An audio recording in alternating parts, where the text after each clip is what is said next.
Welcome to 561 Music. My name's Ben. And I'm Hector. How are you, Hector? I'm doing good, man. It's Christmas week. That it is, Christmas week. Hence the That's right. hence the hat. Yeah. It's kind of, you said it looked a little bit like a cougar's hat. It does, man. And I don't mean the pattern. I mean like the middle-aged woman. So yes, shout out to all the cougars that listened and watched the show.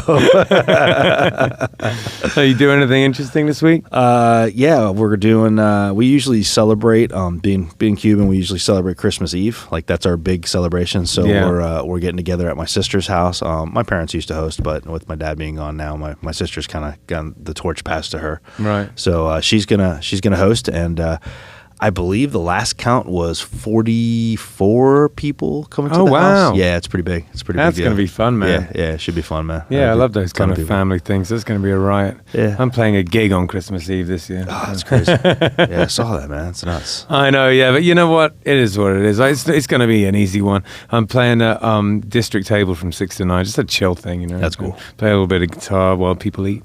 Yeah, cool, man. Yeah, so what's been going on? There was something. Oh, yeah. If anyone wants to check out I just noticed online this morning that there's a podcast called In Defense of Ska, and on there there's like a Sonic Boom 6 one on there, which is the band I used to be in, and they just talk about the whole kind of history of the band. So if anyone's curious about that and Sonic Boom 6, you should check it out. It's on this podcast called In Defense of Ska. Nice. Shout out to those guys. Yeah, absolutely, man. Well, we have Yaz and Alex on the show today. How's it going, guys? Good. Yeah, doing well. Yeah, cool. Thanks for coming on. It's like the whole live music community family here. We got Justin in the control booth, and we got all the teachers here at the table. Yeah, it's good, man. Everyone who works here at LMC is currently in the building, either on mic or controlling mics. Family affair. Yeah, absolutely. And I'm just here. One of these guys is doing his own thing. You're as good as an employee. I'm here more than some of the employees. I know. The only difference is you don't get paid. That's right. That's right. You guys don't get paid either. So who are we kidding? That's true. Just in hugs. That's it. Justin pays us in hugs. They're good hugs, though. Yeah, absolutely. Yeah. No complaints.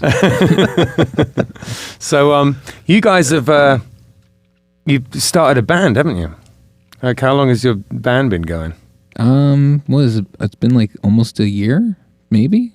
Has it been that long? I think it's been like at least 8 months. Okay, so the beginning of that must have been pretty low key, because I think I've only known about it since about 6 months. Yeah, well, we started doing some jams here. Yeah. Just kind of when no one was around. Yeah. And Justin was nice enough to let us do a little rehearsing and just seeing what we had. You know, taking some ideas and then I guess it has been, wow. Yeah, right. Time flies, man. I don't know if it's because I'm getting older or what, but it just seems like time just goes poof, poof, poof, just flashes. This year's flown by. Yeah. And I know everyone says it, but it's really true. You know, it just feels like, you know, I feel like it was just last Christmas already. You know what I mean? Time just whizzes by these days. Damn it, it's Christmas already? No, I dress like this all the time. This is my vibe. Well, I still keep saying, you know, in 2021. Like, no, we're past that already. Yeah, exactly. It's 2022. Yeah, I know. A couple weeks left. I keep telling people that I'm 40, and I am not 40. I'm 41. I've done it like 3 times this last week. I'm like, I'm 40. No, I'm Tell not. people I'm 29. So it works. Yeah. What's wrong with going backwards? Right? Exactly. Give it a shot. Benjamin Buttons. It's Exactly. But are you giving yourself like a countdown if you do it that way? Oh, that's a good point. No. But if I or do you like flip it when you hit 1? Yeah, exactly. If I live to Reverse it 82, back. man, I'll be happy. That's not a bad innings. What you need to do, though. 82. Everybody goes backwards though. Like, you know, you're 40 and you tell people you're 35 or whatever. You got to go the other way. Like, I'm 50. I tell people I'm 76 and they go, "Damn, you look good for your age." Yeah, there you go. Know? That's the way to do it. That's what you got to do. Man. So, That's good advice. except when it backfires, then they go, Yeah. "Ooh, Like you look, yeah, that looks about right. You're only 76. Wow, you look so much older than that." Or they just don't question it. Right. Yeah. Okay. yeah, That makes sense. Yeah. All right, cool. So, I'm a big fan of both of you guys just as musicians, which makes it really nice for me to work with you guys. I feel like I've got this great gig these days because I'm really a big fan of you both, just as musicians individually, and I think it's really cool that you're doing a band together now as well. And I'm just curious to know a little bit about where all of your sort of interest in music came from. So I guess starting with Yaz, why did you start playing music? How did it all come about? Like, were your parents musical and stuff? Yeah, my father's very musical. Actually, a lot of my family's I saw musical. that online, I think, yeah. Yeah, so I didn't grow up with him, but my mom would tell me that he plays guitar and that he was a musician. Not so much by trade, but definitely performed a lot and had his own trio. We're Puerto Rican, so it was mostly that style of music, kind of like old classics. And so I kind of had that in the back of my head, I guess. But the interesting thing was because I didn't grow up with him, I still got that music bug. Yeah. And at some point, my mom put me in piano lessons at that, young age. I was probably maybe 9 or 10. Yeah, okay. And then, to me, yeah. Learned my C major scale, all that good stuff. Yeah. And we had a piano in the house, which we were really blessed to have a piano because I loved it. Yeah. I loved it. I would always be on that thing, trying to figure out stuff, just play stuff that sounds cool to me. Yeah. And then from there, I was actually into hip hop with my middle school friends and all that. Yeah. I didn't get into rock music for a while. Actually, I thought you couldn't dance to it or anything. Sure, yeah. So I was like really coming from, another side of the spectrum. Yeah. And just real quick, before we get too far past it, what is like classic Puerto Rican music? Like, can you, off the top of your head, can you think of any of them? Oh man, Menudo.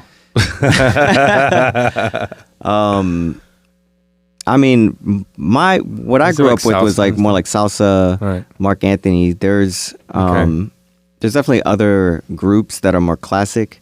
They're not going to come to mind, so I'm revealing my Americanness right now. Do you listen to like Celia Cruz or anything like that? Yeah, a little bit of that, yeah. It was always playing in the house. Sure. Unfortunately, I don't know all the artists, until I go and look them up. Yeah. But my family was, that music was always kind of like played in the car. And cool. And I've been recently learning how to play some congas and learning some of those rhythms from nice. From my girlfriend Samantha. Her father plays, and he's played for years, so he's been nice enough to show me. Oh, that's awesome. Some cool patterns and stuff. Nice. Yeah. It's let's talk about the very early days of your musical situation, Alex. When did you start getting into it? I like that you said situation. See, I come from a sports family that is not musical. Right. I've known you since you were a teenager, so I know a little bit about some of your kind of shenanigans, but I don't know where it all started. Well, I guess I was always wanting to play the drums. I was hitting on stuff, and I would ask my mom and my family, I want drums. Drums. And it's no, go play Legos. Right. That's too loud. Yeah. And then eventually it was you want to do music.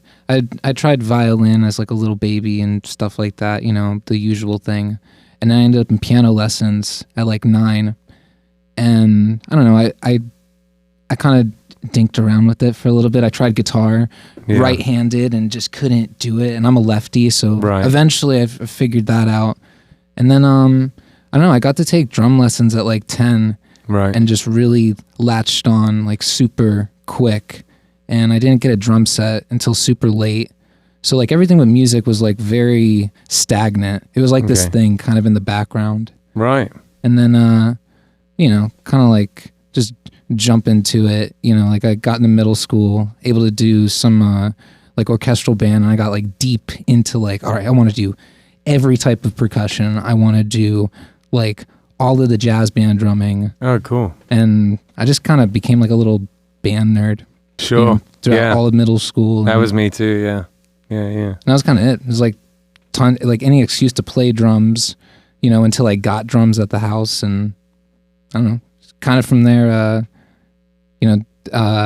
ended up at School of Rock, Sure. as you know, Yeah. like 14 or something like that. And then that kind of skyrocketed a lot of things. Yeah. Met Yaz and a lot of people that were super influential. And I don't know, you know the whole School of Rock thing. Yeah, exactly. There's 3 out of the 4 people at this table there for a long time. Yeah. Yeah. So, Definitely. so you do that and whatnot, and just wanted. I'd always wanted to do something serious with art and music and whatnot. So it was just an avenue to do it. Yeah, cool. What kind of stuff were you listening to back then that was, influencing your? It depends on when. What's your earliest kind of stuff you were into? Like when you first started to develop a music taste, what was it? NSYNC, Right. 100%. Like Backstreet Boys, NSYNC. That's funny. That's awesome. What is that song? Hey Baby by what is that? By No Doubt. Hey baby, hey baby, hey. Dude, just all of those MTV hits. Like that was like every morning before school, that was just on at like 6:30 a.m. So I'd just be digesting that. Okay. And then eventually I got like an AC/DC CD and it was like, oh, okay, this is... You're like, there's other music. Yeah, but I didn't really care. Like I would listen to the sample music on my keyboard, and it's like, oh, that's cool. And it's something. I remember the same thing. You really? Yeah, the keyboard, like the preset. Yeah. Little Oh, jam those have some tracks. fun stuff, man. For some reason, they always have that song Venus on there. I feel like Venus isn't that big of a song, but for some reason, I mean, it was quite a big song, but it was always one of the presets. Well, it's bigger Like, now you ever because it's the noticed preset. Like, I'm your Venus, I'm your fire, I don't think mine had Venus. I had like mine 3 or was 4 like different bossa keyboards. They nova all had stuff Venus on and, for some like, reason. It wasn't like my keyboards never Wasn't had that like song any on a specific music. Shampoo Right. commercial? Probably. I think that's why I remember that song. Razors, ladies' razors. Yes. And I only know because They always had Hey Jude on as them in well. the house Hey Jude for my was wife and always my on daughter. Casio keyboards. Venus razors, sponsored by. So, what kind of when you were like a teenager, what were the first kind of bands that broke you out of your kind of Broke me hip hop out. and into Man, into so liking rock? at a young age, I did, even though I said I wasn't really that into rock, Nirvana, which just, that band stuck with me the first time I heard them. Right. And I was pretty young. Yeah. This might have been either before piano lessons or around the same time. But for some Right. reason, that band, that Nirvana Nevermind album, one Yeah. of my friends had it on tape, and he stole it from his brother, and we could listen to it in his room. Yeah. You know, Nirvana? That's And a strangely so that just addicting, stuck. amazing band. That was like an exception while I was still listening to all this other stuff. And then as I got a little older, the whole like MTV, Green Day, Yeah. the whole grunge era and 90s Right. era. Remember the video for Black Hole Sun? It was cool. Oh, man. Yeah. Yeah, I just watched that the other day. Yeah. I was like, man, they don't make them like they used to. Such a crazy concept. When MTV had music on it, those were the days, man. Those were the days. They still do. But it's like MTV 3 5%, or something, or 5% 5. of the time, yeah. Right. They have like multiple MTV channels. There is YouTube. Exactly. Well, that's the new, yeah. But I would say, then around middle school is when I started getting into. I listened to a lot of hip hop. The neighborhood I lived in, it's just like what we all listen to. Yeah. But I went to a private school, and everyone there, not everyone, but I'm generalizing, but a lot of my friends were into the punk rock scene and surf music and skateboarding, So that exposed me to all a totally different genre. And then I discovered Limp Bizkit. Which I'm not kind gonna of lie, I had a short Limp Bizkit period too. It bridged my two worlds in a way, Yeah, Yeah. And so I got really into their early stuff. I was like, oh, they're like do everything that I Remember Faith and everything? Yeah, when Faith came out, and then obviously that led to like Korn and that kind of new metal stuff, and I just found myself gravitating to that more edgy, aggressive, kind of angsty side more than the punk stuff. I mean, even though the punk is angsty, I think musically I liked metal. What was that more. that punk band that you were in? That there was a poster up in the music school. It was you and like some other dudes. Oh, Junior Doctor. Junior Doctor. Yeah, okay. yeah, those were some great guys. They were like punk alt rock. Who's Mark in the that? Mark the singer was just a phenomenal songwriter, and he just wrote the really catchy songs, really like clever lyrics, and they just really had a good package, a good sound. It was a great band to be in. Yeah, cool. They really went far. I think they got signed by the time I was kind of like exiting. Right. But that was like a total shift from the music I was making at the time, because I was trying to do more, like not so, I guess, not such a more mainstream sound. Sure. And but they really had their stuff together. They had a really nice music video. Our mutual friend Ryan, drummer, he kind of set that whole thing up. He put me in touch with their manager. Like Ryan. Yeah. Yeah. Big up Ryan. If you ever watched this. I don't want to mess up his name. Wiedenfeld. I know it was one of the two. I know. I've never said it out loud either. Is it Whedon or Weidenfeld? I don't want to mess up his First last time name. for everything. Or It's is all it good. Wiedenfeld? Wiedenfeld. Could be. Yeah, Pretty sure probably. it's not German.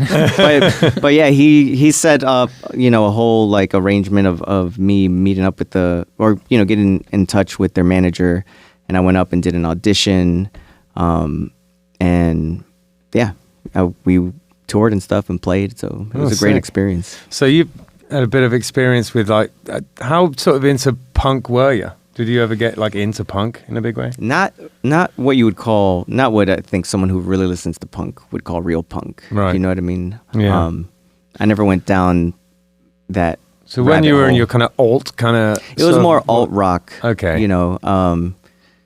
Kind of like they were really into Blink, and I mean they were in some other great bands, but it's in terms of like it was more that mainstream sound. I would say. Gotcha. Yeah. Pop punk, as Gavin hates to. Yeah. Hector's son Gavin It was hates a touch the term of pop punk. It was a touch, Yeah. but I'd say it was a little more alt rock. Right, gotcha. That's awesome. So why don't we talk a little bit about the other bands that you guys are in, because you are both very busy in the area as musicians. And Alex, tell us about Products of Rage. Tell us a little bit about what you do with that. All right. Well, Products of Rage is this is, at this point now, like a long-running Rage Against the Machine tribute, started by my buddy Rocky Rucker that you all are homies with too. Big up, Rocky. Yeah, man. He comes up like almost every episode. Right. Dude, He's involved with everyone. Yeah. He is. Deep in the scene. Yeah. Absolutely. We are a Rage Against the Machine tribute band. We do the thing. I don't really know how else to say it. It's awesome. I mean, if you were going to be a tribute for any band, it's they were so influential on me. I got the self-titled first album when I was 12, when it came out, and I heard it. My friend bought it for me for my birthday, and it was like right around when it came out, but 6 months after it came out. I listened to it, and I was like, and I had been listening to like, Eric Clapton and stuff. I was like a kid still, and I was just like, what is this? I was terrified of me, and I was almost scared to listen to it. And then I listened to it 3 or 4 times. By the sort of 4th or 5th time, that was it then for me. I was just obsessed with them for years. I loved Rage, and like when I started a band when I was in my teenage years, we had a song that just totally ripped off Killing in the Name of, and had a bit where I yelled "fuck you" and "do what you tell me," and it just totally ripped that bit off. I mean, like, don't you always feel like that in Drop D? Yeah. What an important band. I think any of that recorded? The most embarrassing thing about that is, completely naively and without any hint of racism, the band was called White Gold. Oof. Isn't it? I had no idea how awful that sounded until I got a bit older, and I was like, hang on a minute. You didn't know. I mean, Exactly. I was only a little kid. Yeah, but yeah, exactly. it is. There's a VHS of it knocking around somewhere. I got to dig it up. Yeah. nice. Yeah. That's right. I had we were in a band, not we, but when I say we, I mean as a teenager. It was called Disorder. Okay. That's a pretty good name. That's an amazing name, actually. We thought it was the coolest. Yeah, there were already a name called this. We were probably like 15. Sure. It is cool as hell. Is there already a band called Disorder? Probably. Yeah, it sounds Probably. Sounds punk. If there wasn't, I'm sure there is now. So I know. Whenever I come up with band name ideas, I Google them, and like I want to say 999 times out of 1,000 there's already a band called it. Like, I think of band names like all day long, and I'll be like, okay, check it. Oh, damn it. There's a bunch of Killbillies. I was just like, with that one, I was like, you know what? Whatever. We're just going to be called it as well. One of the craziest names, my friend, our drummer, I was in a band called the Rubber Band, one of my first like bands. Yeah, it's cool it was a name. trio. And our drummer, his name was Kuntz, he came up with this name called Title Mex. I can't even really pronounce it right. Title Mex.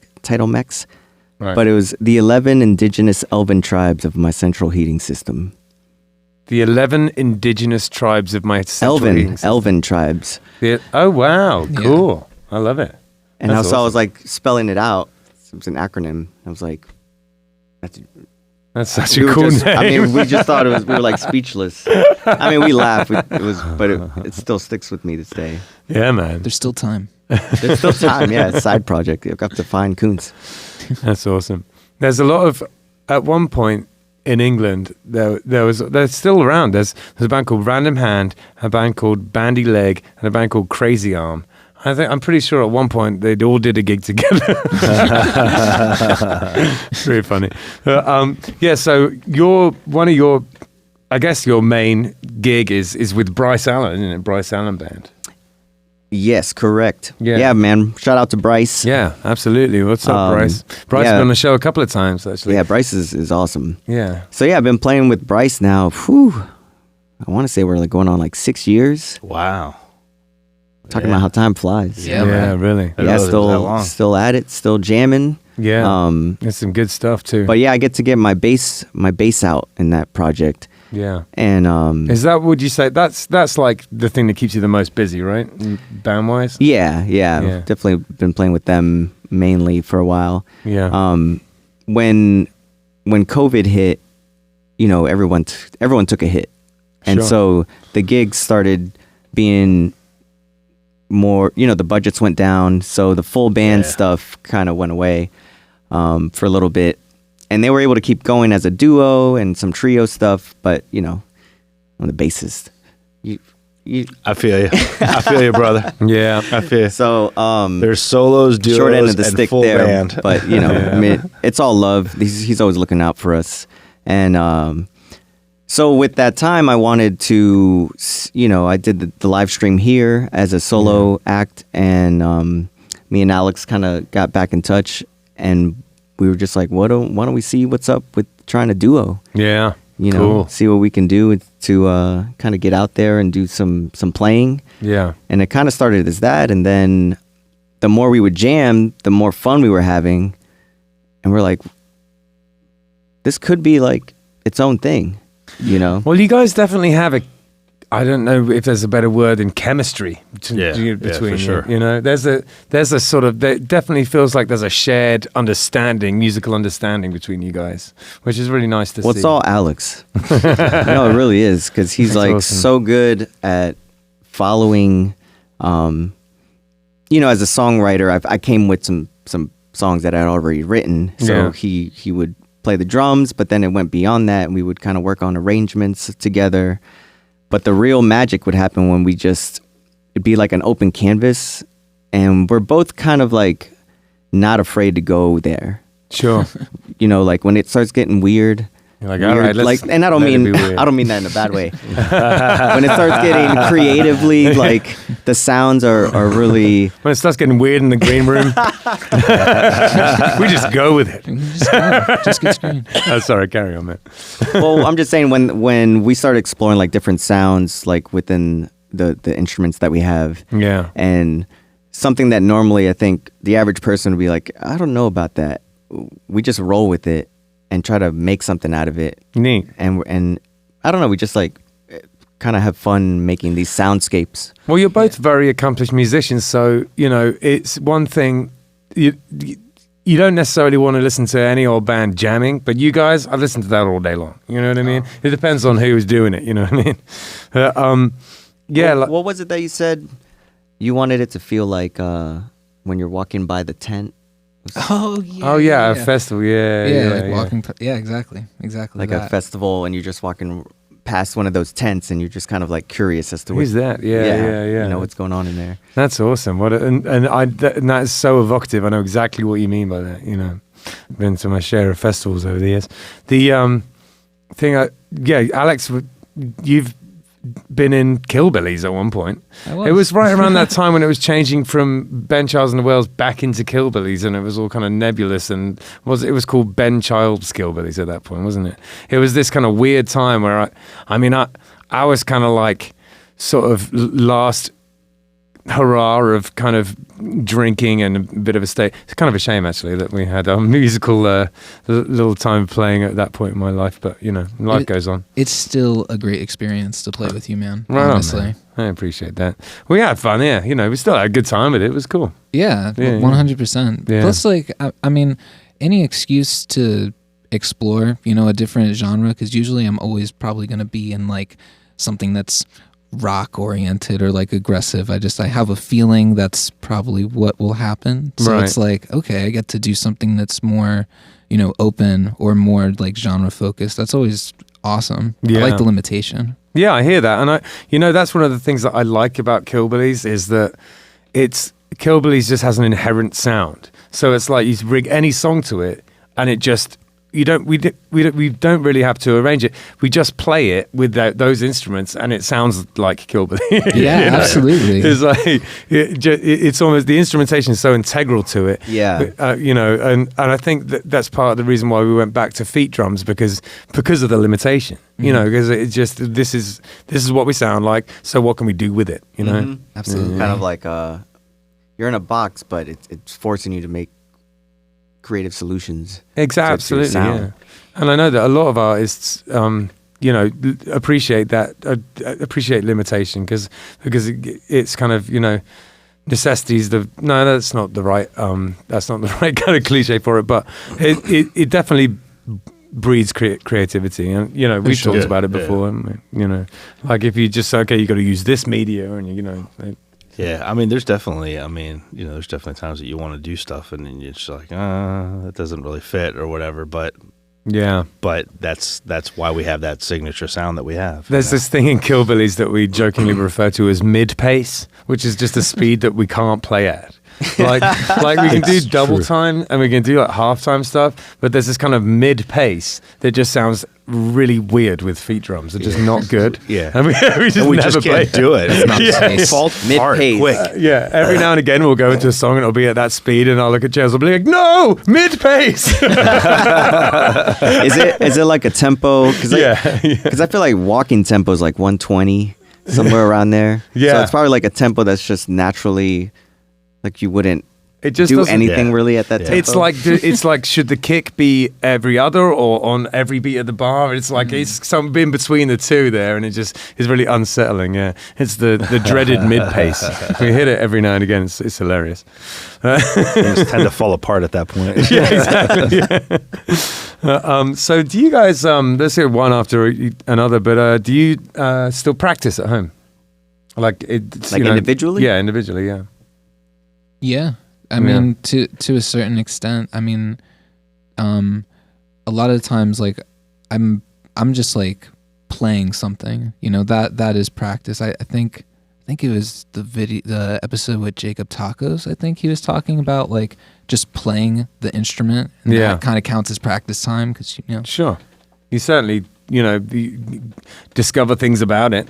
Absolutely. You know? Yeah. Like I think with my guitar practice lately, I've had to be a bit more structured. But with my looper practice, just doing it is all. I just got to do it. Yeah. I just got to do more and more of it. You know, that's how I'm getting better at it right now. Haven't been doing it long enough to do anything, but just do it more. Yeah. Like that's what. Yeah. What about you, Yaz? You still practice? I practice mostly here. Yeah. You know, I try to come in early. Me too, mate. I do the same thing. Yeah, get some time in. Everything's here, you know, which is great. So it makes it convenient. If you saw, my room is closing in on me as we speak. It's just not. It's a hazard at this point. But no, I think what's really helped me is just being in a lot of different projects. Kind of forces you to practice because you got to pull it together. You got to, you got to perform. I also play for church, and that's a whole nother ball game of music that really kind of has stretched my legs. Yeah. And I've been really lucky to have that. Have you been going to church from an early age? Yeah, pretty much. I mean, are you involved in the music with it from an early age? Or no? Not super heavy, but I was more involved. Yeah, I guess you could say I grew up in the Episcopal church. Yeah, but that musically is totally different. Well, that's my. I mean, Episcopal church is basically Church of England, and it's like Catholic, Yeah. But so it's more organ. Yeah. And choir. That was what I grew up with. Yeah. Too. So I got a lot of that, some of that experience there, and singing hymnals, singing hymns. But later in the Protestant church, more playing like full band. Yeah. And then when I was in high school, I did some choir, and my choir director, Mr. A, shout out to Mr. A.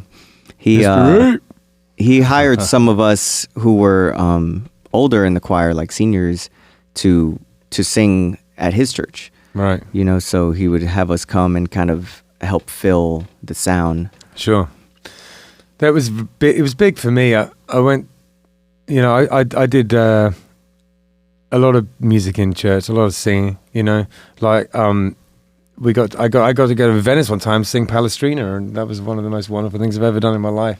I did a lot of choral singing up till about the age of 16, 17. I was all about it, and that is pretty much responsible for me being able to sing now. Like it's all of that time and the singing harmony and all that stuff. Yeah, it's a unbelievable experience. Well, you have a reason to do music. I think part of it is, I didn't mean to interrupt, I apologize, but you have a reason to do music. I think part of the reason why a lot of people don't take instruments very far is there's not actually a reason to do it. It's like, you're just doing it for fun, kind of, and so you just think, well, I could do it or not today, and half the time people just don't.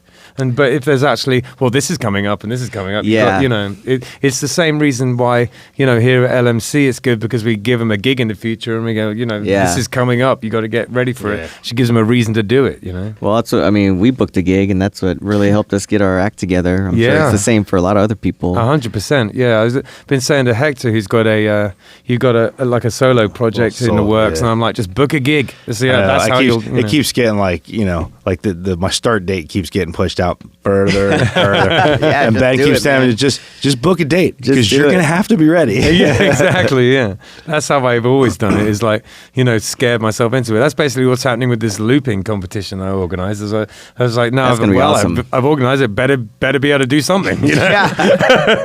A little pressure. Yeah, exactly. Wrong with that. Yeah. Just to go back on the choir experience, there's nothing like you were saying, Palestrina. Yeah.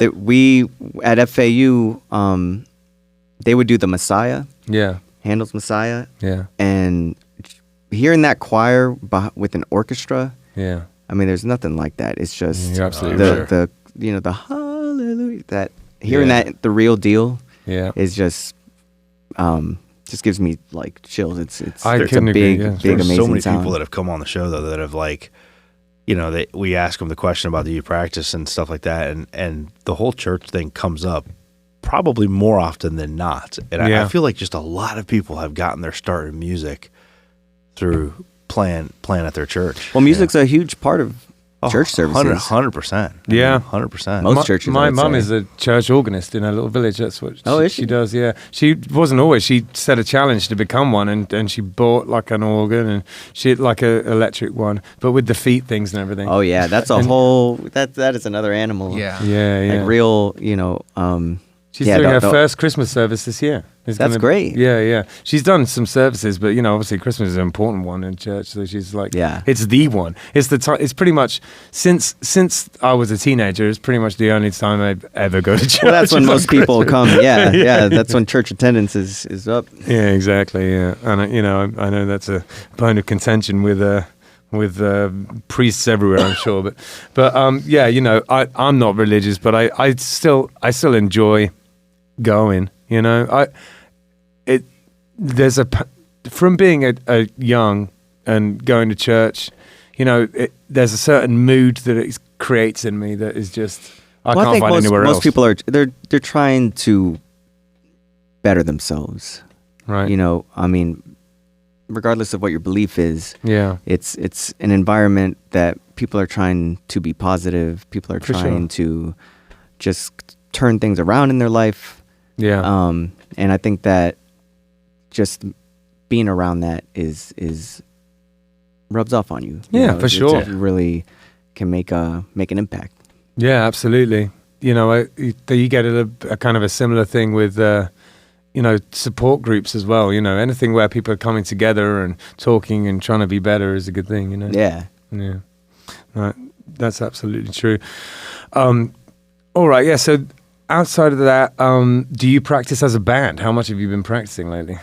We try to do consistent Tuesdays. Yeah. Okay. Yeah. That's right. I keep coming in. Try to do it once a week. Yeah. The problem we had at first is we had so many ideas that week after week we just started accumulating so much material that it's like we couldn't finish it all, if that makes sense, you know, in terms of going back and really like tightening the bolts on stuff and hashing out ideas. So I think the hard bit, when you've actually got to like focus on the the jamming was a lot of fun, and we'd listen back and be like, oh, that's a great idea, this is cool, and then but going back and deciding like, okay, this is how this is gonna go, this is how that's gonna go. Mm-hmm. That's work, right? So yeah, but it when it comes together, it's I don't know, I think it's really cool. Yeah, man. I've enjoyed listening to you guys over the past few months. When I come in and, you know, I'll be doing the same thing. I'll be going to my room to practice whatever I'm getting ready for, and you guys will be jamming in here. So Justice set this place up, you know, called it Live Music Community. It couldn't be a more accurate name. You know, it's like there's stuff going on in here all the time, people playing, you know, and Justin's very generous with letting us practice here and stuff like that. You know, it's really is a live music community. You know, it does exactly what it says on the tin. Just like this podcast is about music in 561, this here where we're sitting is a live music community. Right. It's a very accurate name. Yeah. I mean, and wonderful, you know, I'm so grateful for it. Yeah, so what are your future plans for the band? You got any recording plans, anything like that? I'd say probably, right? Yeah. Okay. Yeah. Alex gets on me, you know. Yeah. He gets on me. It's good. It's good. Yeah, cool. Keeps you in check, man. Keeps me in check. Yeah. No, well, he's got fire, which is a great thing to have. Yeah. And so sometimes, you know, life gets in the way, you get really busy, just fill your plate up with too many things. Yeah, I don't know what that's like. Hector's the king of it. He just gives me that gentle reminder, like, hey, what are we gonna do with that song? Or you know, I was listening to this and I had an idea. So it's this year we're gonna try and we actually pulled back on some gigs so that we could like consolidate kind of thing. Yeah, get some of our material together so that we can get it out on platforms so that people can listen to and we can do promoting the right way. Yeah. Neat. Because it's easy to get stuck in the gig loop. Sure. You know, where you're just there on the weekends and you don't really have any material that you're pushing per se. You're doing, you know, fun covers and stuff like that, but it can be a trap sometimes. Yeah. No, it absolutely can be. It can be. Well, it depends on your sort of attitude towards it.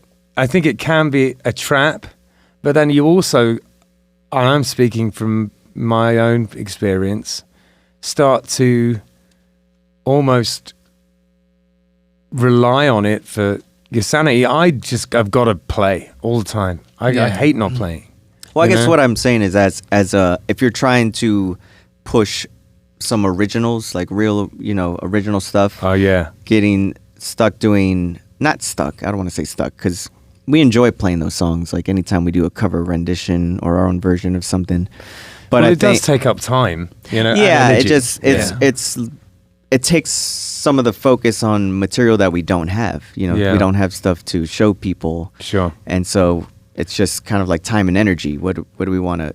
Do we want to work on this for this gig? Yeah. Or do we want to work on our craft and have something to put out that we can then I think be that's proud wise. And people do get a little bit, you know, so many people have seen Killbillies play so many times at this point. You know, you do lose a little bit of the specialness, you know, because it's just like if people want to find us any given day, they can come and watch us play, and you know that a little bit of the shine does rub off if you're playing that much, for sure. You know, and it is hard to put as much impetus and energy into original stuff. All that stuff is completely accurate. But playing's good. Yeah. But I think if you have something, you're like when bands have an album and they tour with that album. Yeah. They're pushing those songs. Yep. And then they have time to write more, and then they're building up their catalog. Did you hear about we're in our infancy, so yeah, we feel got to have something to we have push nothing to that. show people. Yeah. Other than these cool opportunities we're getting to do some live stream stuff. Well, here, seeing as we have come to a sort of natural point when it would be appropriate for you to show us what you do, why don't you go and play us a couple of tunes? Sound good? I'd love to. All right, let's do it. All right.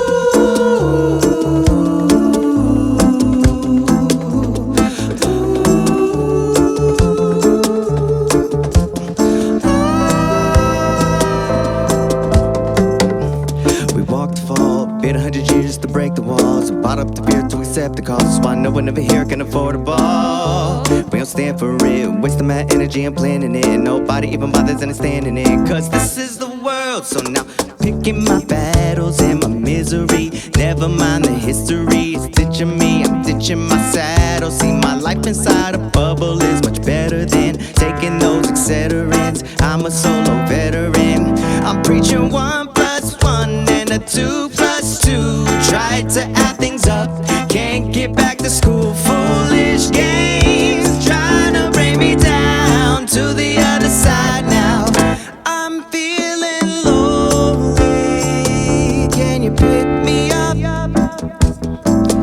I'm feeling lonely. Will you lift me up? I'm feeling lonely. Can you pull me up? I'm feeling lonely. Can you pick me up? Temporary place in this race of time, trying to get ahead of the starting line. Tighten up my sneaks, wait for the gun, shooting for the sky, headed straight for the sun. Everybody run as fast as they can towards the finish line, feeling left behind.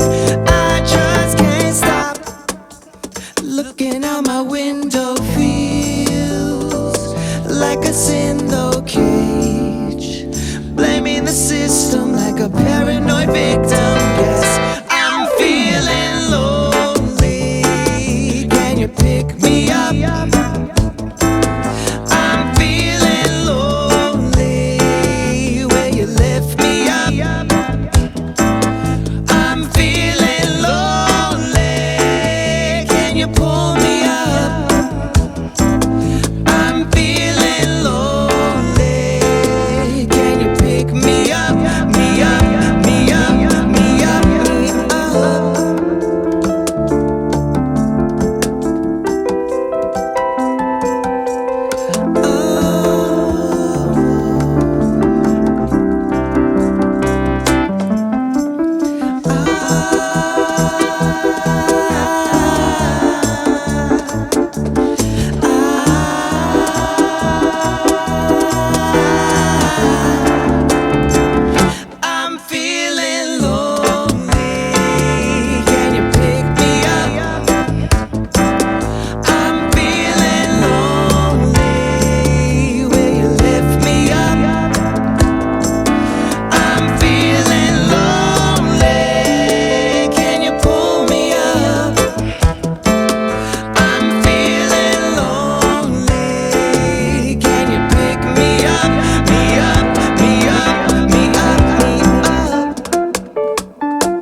Slept like a baby last night. Not a single reason to start a fight. Beautiful pajama day, strong coffee and some creme brulee. Not a bad vibe inside, baby.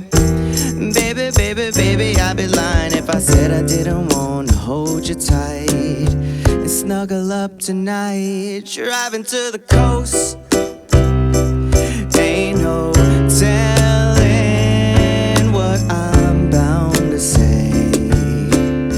I love you, girl, you're the most beautiful and lovely thing I've ever seen. Glad I found you. Come on and take my hand, sinking our toes deep in the sand, making a list of things to do, ignoring them as we rendezvous on a mystical trip, baby. Then baby, let's get crazy, lazy. Take this opportunity to just be. Driving to the coast, ain't no telling what I'm bound to say. I love you, girl, you're the most beautiful and lovely thing I've ever seen. Glad I found you. So many reasons for us to testify.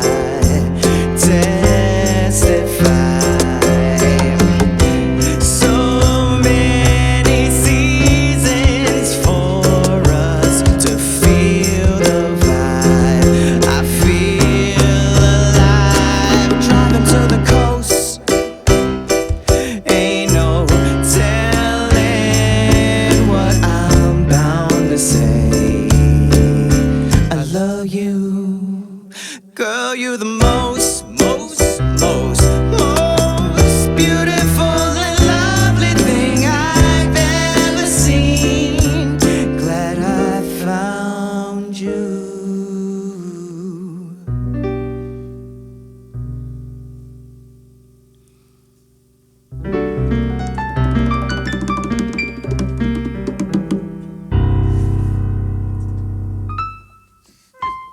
This episode is brought to you by Handlebars Bar and Grill. It's a biker bar up in Tequesta. If you don't know where Tequesta is, it's just right on the top of Jupiter there. And so if you're driving north on US 1 through Jupiter, you'll see it on your right. It's a little yellow building. It used to be called Judy's. So if you're from the area and you've been around for a while, you'll probably remember the biker bar Judy's that was just on the side of US 1 there, little yellow building.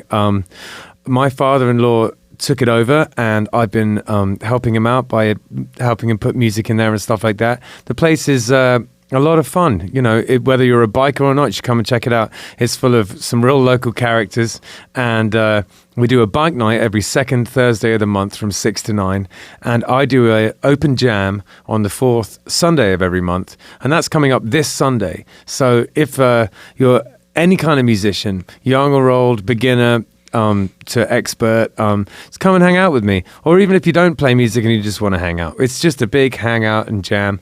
I set my stuff up and I play tunes, and you can join in with me, or I can shut the hell up and you can get up there and play some stuff. It's absolutely up to you, just a wide open jam that we do. So that's from 4 to 7, and that's this Sunday, which is Boxing Day. And I have been reliably informed that Americans don't really know what Boxing Day is, so that's the day after Christmas Day. It's the day when the Evander Holyfield and it's the 26th anyway, December 26th, and every fourth Sunday after that. But we've got the Moonshiners, which is Spread the Dubs Outlaw Country side project, are doing the bike night there on the 13th of January. Nice. And that's going to be a lot of fun. They're really cool. They're a cool band. I'm really going to try and make that if we don't have a gig ourselves. So lots of exciting things happening up at Handlebars. The food's great. The beer is cold and plentiful, and we have a bunch of taps of interesting beers and stuff like that. And we built a deck out the front. The place is rejuvenated and just waiting for people to come and drink and eat and have a good time, basically. So come check it out. Nice. Yeah. Yeah, excellent, man. Well, this episode is also sponsored by Harmony Management Group. Basically, if you have a small business or home office, sometimes you need a little bit of help. And that's where Mary at Harmony Management comes in. She can help you, offering you anything from a few hours of office help, basic stuff like filing and organizing. She also does full service business offerings like bookkeeping, payroll, tax services, data entry, scheduling, invoicing.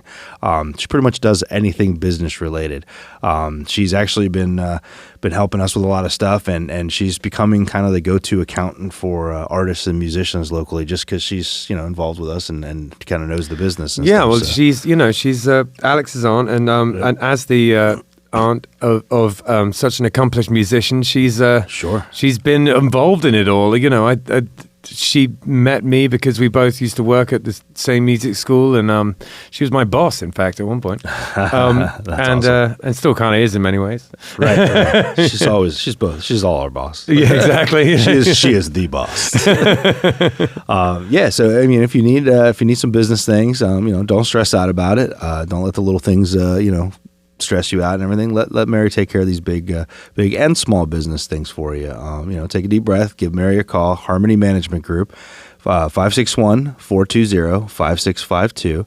And she has a new website now, harmonymanagementgroup.com. Really, really beautiful. I'm not even really sure who did it for her, but really beautiful website though. I mean, very intuitive and very just clean website. Oh, cool. And so give her a call if you need business things. And she's doing gift baskets now too, which are really cool. Really cool. Yeah, if you haven't seen them, go on her Facebook page and check out some of the photos. She's done some really cool stuff. The multi-talented Mary Mandel. Yeah, for sure. Absolutely. We use her. Kilbilly's uses her services, and she's been so helpful to me personally over the years. I couldn't even tell you. So if you're a musician and you just need a bit of help, just not to say that she has to do every single thing, but if you just need someone to help you out with anything related to the business side, she's a great person to have. Well, even if you're not a musician, I mean, any small business, I mean, she can help you out for sure. Awesome. Yeah. All right. So could you tell us a little bit about the two songs you guys played? Yeah, nice job, by the way, That was guys. fantastic. Thank you. Yeah. He wrote them. Well, sort of. The driving to the coast, it was like an idea or Such a jam. It's like Stevie Wonder-tastic. I just finished writing that today, so I definitely had some some help. I had to have some lyrics to guide me a little bit. Right. But no, that was fun because we had been jamming on that for a little bit, and we just don't have anything that's kind of in that style. Yeah, I love it. Yeah. So we just kind of decided to have some fun with it, and shout out to my girlfriend. Sometimes you're in the love bubble. Aw, dude. I love it. It's fantastic. So she's great. The other song was written a while ago. I brought it from a project called Future Dinosaur with a friend of mine, Ian Marcel, who's a producer in Miami, and we went to college together. And then he brought in a friend named George Spitz, who actually wrote and performed the first verse, kind of like the rap, the first section of the song. And I always botch that part because he's a real lyricist. I wouldn't say that. I thought you did a great job of it. Yeah. But he didn't make it easy to perform that. It's such a beat too. I was like, I've heard you playing it and rehearsing it over the week, and I've just been like rapping away in my head. It's just you want to rap on it. It's like crying out for it. You know what I mean? It really is. Yeah. Well, he's in a group. He's part of a group called Llama Beats, and they have phenomenal stuff, production. Please check them out. And actually, his wife sang the second verse on a recording we did of that tune. So it was just kind of like a cool project, like a collaboration that came together. Neat. And then Alex and I brought it to the table when we started jamming, and we just decided to kind of do a simple Lounge piano, version. lounge version, I guess, of that tune.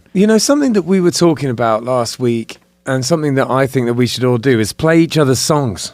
I think like all the local bands should start doing versions of each other's stuff. I think it'd be so cool. I think it'd be a lot of fun. That would be cool. Like we were talking about last week about how all the two-tone bands in the early 80s used to do that. They all used to play each other's tunes, just to get them out there more and get people to know them and stuff. I think we should all do it. I think bands in the 561 music area should trade songs, start boosting. Ben just wants to play Driving to the Coast. I hadn't thought about it, but now you mention it, I do want to play that really bad. Then we'll have to learn a Killbillies tune. Yeah, there you go. Oh, I'm very down for that. That'd be awesome. That'd actually be a lot of fun. Yeah. Yeah. I'd love to hear like a chill reggae loungy version of one of the Killbillies. It'd be cool tunes. to do it with instead of the upright, use the U bass. Yes. Oh yeah, there you go. The mini. Yeah. That'd be cool. Yeah. The rubber strings. Yeah. So the next thing that we always do on the show is we talk about people's gear. It's usually a pedal board, but I think today we're going to make it a little bit broader than that. We've got a picture of your setup. Can you tell us what's going on there?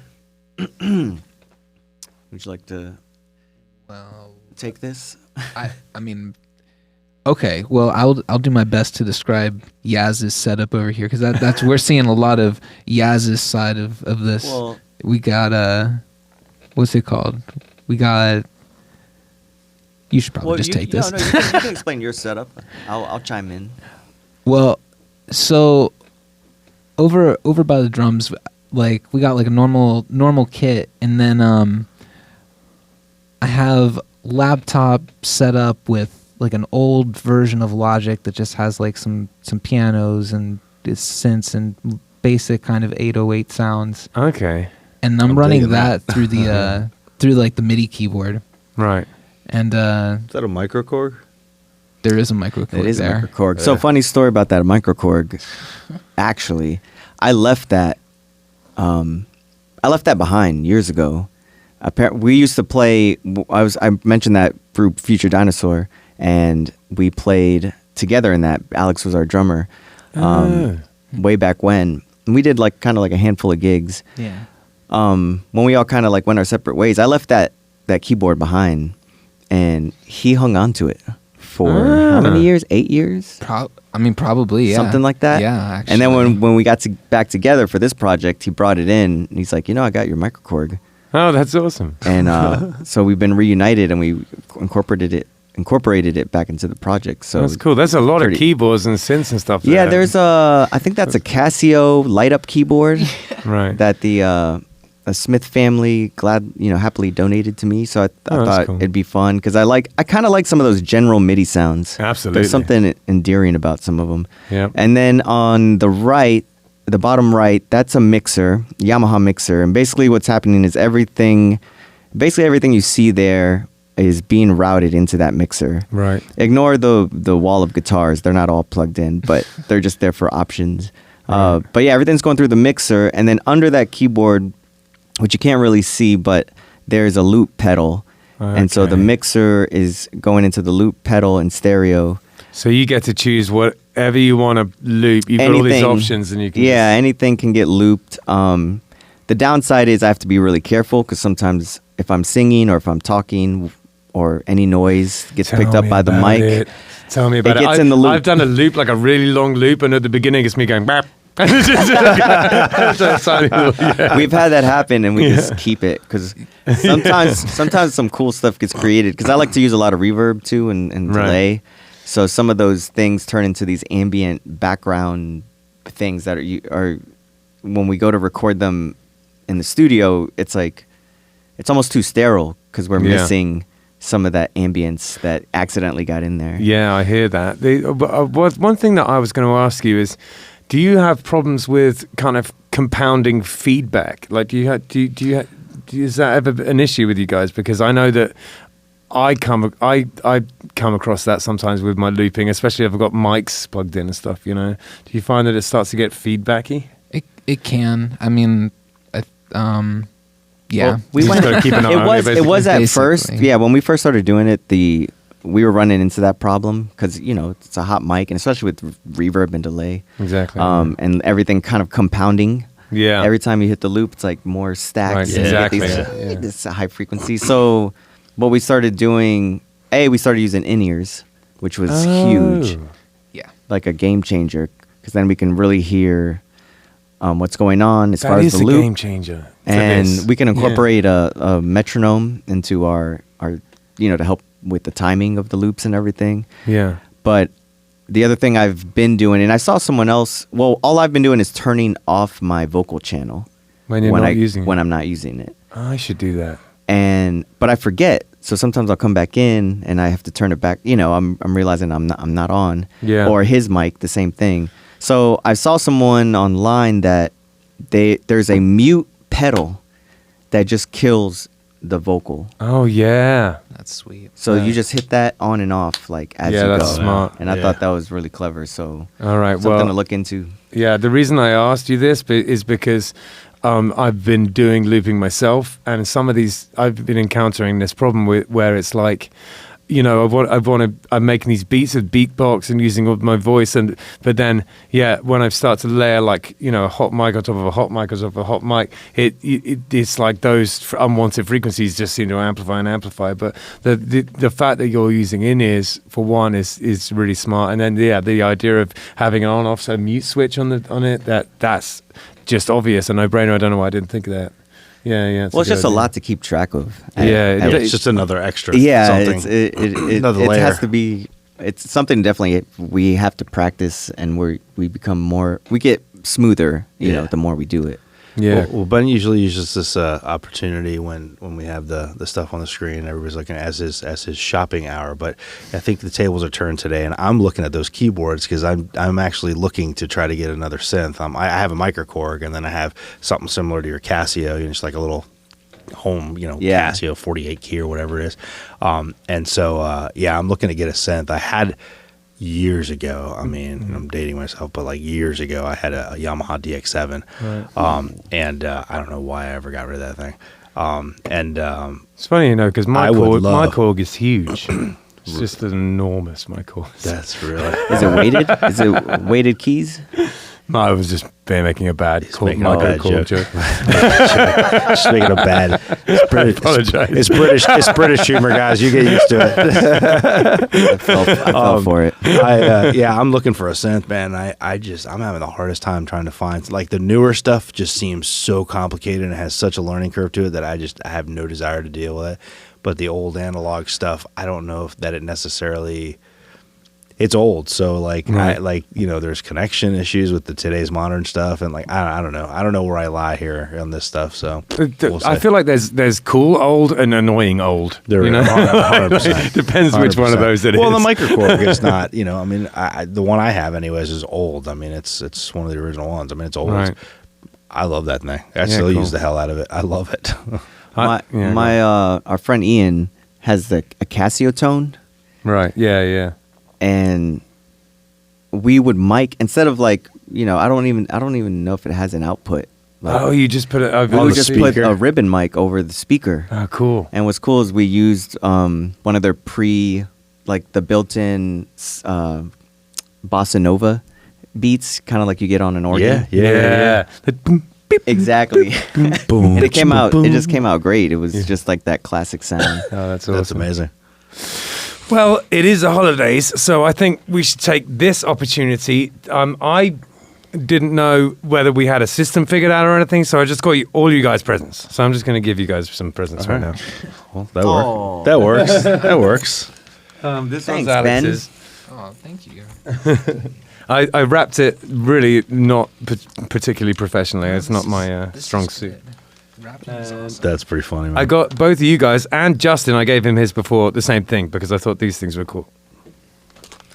There you go. I'm gonna put this in the mic so people can hear. Yeah, there you go. Right. Yeah, we have to do the play-by-play. Are these- if you're listening and not watching, we have blue wrapping paper with white flowers. There you go. All right, have a look. See what you guys Let's got. see. All right. I figured we're. I figured we're all musicians. This is ASMR. Oh, look at that. Whoa. That's a pretty cool little... Dude, that is tiny. Yeah. Yes. This Yeah. is the smallest tuner I've ever seen. Yeah. Right?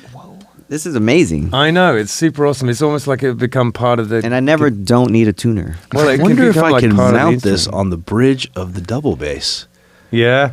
Just put it right there, and it just lights up and lets me know if I'm in tune, or if I'm even. And since it's fretless, it lets me know if I'm playing the wrong note. Yeah, there you go. Which I imagine most of the time I am. You totally will be able to do that. That'll work. Yeah. Yeah. Well, thank you, Ben. That was That's very awesome, awesome. Yeah, man. that's really almost like a tuner for drums. Thank you. Yeah, no. Always needed, never have it. So, yeah, for the people who are listening, I got like some moon gels. And if you don't know what moon gels you are, get an egg? it's Yeah, like man. just dude. this stuff you can put on the skins so that you can stop the skins from resonating and kind of tone down the resonation a little bit. Well, Since you're in the giving... Oh, yeah, go ahead. Oh, sorry. No, go ahead. Go ahead. Since we're in the giving spirit, I'm just going to give this to... I'll give it to both of you guys. There's two All right. things in there. Okay. From us.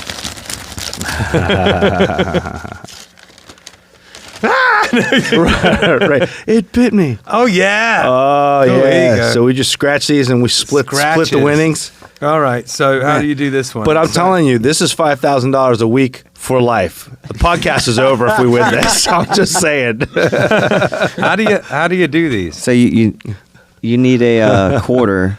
Oh, right. Our okay. producer Justin here handing us the coins. Do you just scratch off everything? Are we gonna scratch Pretty these live much. on air now? Is I that what don't you're think you can... I don't think you can get it wrong. doing? Just Win up scratching to $2 lottery million. tickets on the podcast. This is. Okay, so I don't know if this is the first time anyone's done this, but it is a little odd. All right, so 8, 23. Let's get that scratch. Yeah, that's what I'm thinking. oh yeah, there we go. 27. So I guess one of these numbers has to match one of those numbers. So I didn't win that part. Let's keep going. Prize. Do I scratch off all of these? Go for it. Okay. I know nothing about scratch cards. This is just patently obvious. Well, I've realized that you can't buy them with a debit card. No, it's cash only. It's cash only. It's weird. So I had to come back for it.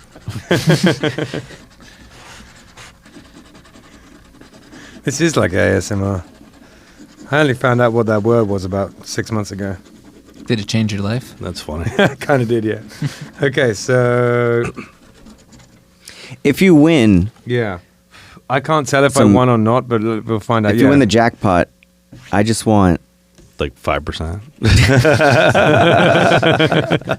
I was gonna say a base. Well, I didn't win the jackpot, but we did win $20 on this one, Ben. Oh, really? Nice. Yeah. See if you can tell if I won Winner- anything on this one. winner, I can't chicken figure it out. dinner. I'm not smart enough to figure it out. If you're not smart enough to figure out scratch cards, you're in trouble. Does not look like with this one as Curses. well. Well, tell you what, $20 ain't bad. That can go towards the episode. Yeah, man. Yeah. So this episode was sponsored by the Florida Lottery. All right. Well, stuff. I in the spirit of giving, these are like very novelty, just kind of jokey, things. But I do have a whole sack of stuff here to give you guys. Oh, Good man. Lord. Yeah. It's so.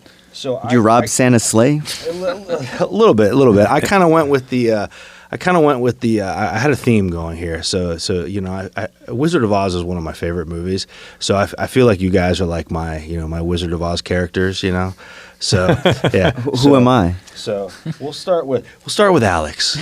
Okay. So at this point, anybody who listens or watches the podcast or does our social media, like listening and watches our social media, they will have seen a tune that we all sang together and harmonized on.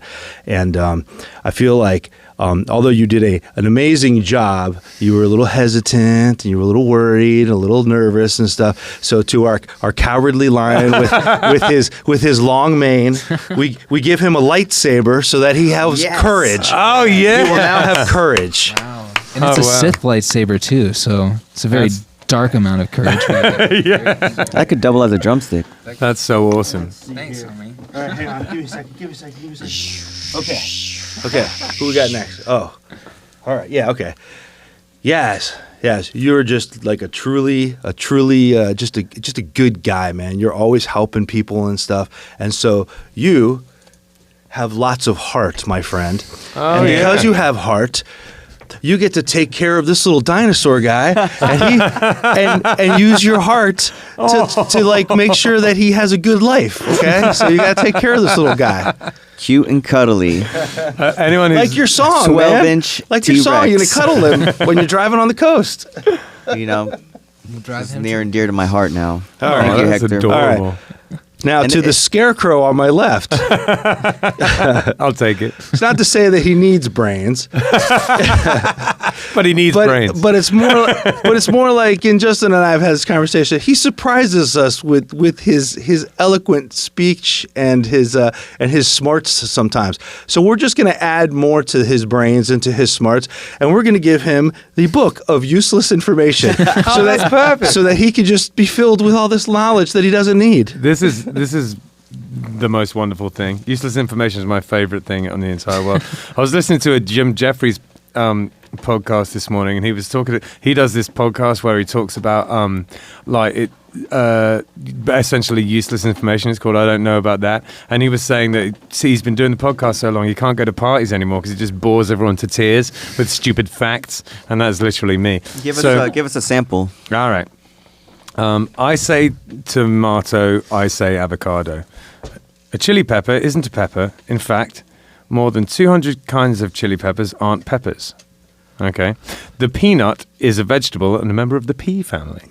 Oh. Yeah, this is right up my alley. I love all this kind of stuff. All right, well, Justin's in the booth, but couldn't leave him out. So I actually, Justin, I guess, would be our Dorothy, and Okay. Dorothy just wants to go home. So we have this nice sign that says, "Home is where the Wi-Fi connects automatically." We'll show this to the camera for those that are watching. So, Justin, you can hang this at home, and that will be your home where the Wi-Fi connects automatically. There you go. All right, and then I got one more round of just goofy. Oh, wow. Dude, you really came through. I love the whole Wizard of Oz. Well, we're musicians. paradigm. We're musicians, all right? So we're going to change it up a little bit here. Okay. So let's see. We'll go with Alex. Hey. You get a recorder. Oh, yeah. Yes. That's Let's cool. see. What else? James is going to be jealous. That is. He won't- won't just- say Yes. Very necessary. We're writing a song. Ben. Yeah. You get a kazoo. Oh, hell yeah. That's awesome. Let's see. Yes. Oh, yeah. You get a little baby ukulele. A tie-dye ukulele. We got to start a That's what I'm band. talking about. We're gonna start a band right now. Yeah. And then Justin gets a harmonica to go with his awesome. stuff. So Justin gets a little harmonica. And then Justin gets a little extra one, though. This is a fart whistle. So we're going to give Justin the fart whistle because that's whistle. just right up his alley. In fact, I think he needs to come out on the episode and use it. That's the spirit. What is a fart whistle? I'm going to assume that it makes fart noises. So anyways, guys, pleasure having you on here. Always a pleasure hanging out with you guys. You guys definitely inspire guys like me to be better musicians. So, That's sweet of me. yeah, for real. Well, man. it's And really, you really guys nice are of all you, good man. friends and appreciate You, my friend, I was just talking about you. You, sir, are extremely talented. Right? Thank you. Couldn't I agree mean, more. just the many hats that you wear and that you execute everything with professionalism. Well, I appreciate I that. mean, Absolutely. really, I appreciate that. it's and you're a stand-up guy too, so Man. Yeah, man. Thanks, man. all love from here. Yeah, Appreciate man. the gifts. Yeah. Well, Thank you. enjoy. Merry Christmas. Happy Merry holidays. Christmas. Whatever you guys celebrate out there, just hope you spend it with your loved ones and hope everybody has a good weekend. Yeah, man. Can we go out with the little shaker and out-of-tune ukulele and kazoo? There you go, man. Yeah. There you go. Come on. 1, 2, 3, 4.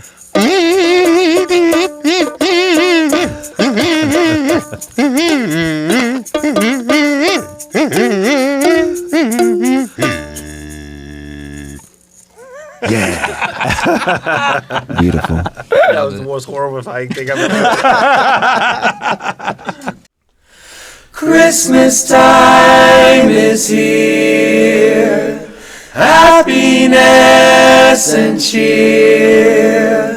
Fun for all the children call their favorite time of year. Snowflakes in the air, carols everywhere. Olden times and ancient rhymes of love and dreams to share. Sleigh bells in the air, beauty everywhere. Yuletide by the fireside and joyful memories there. Christmas time is here, families drawing near. Oh, that we could always see such spirit through the year. Oh, that we could always see such spirit through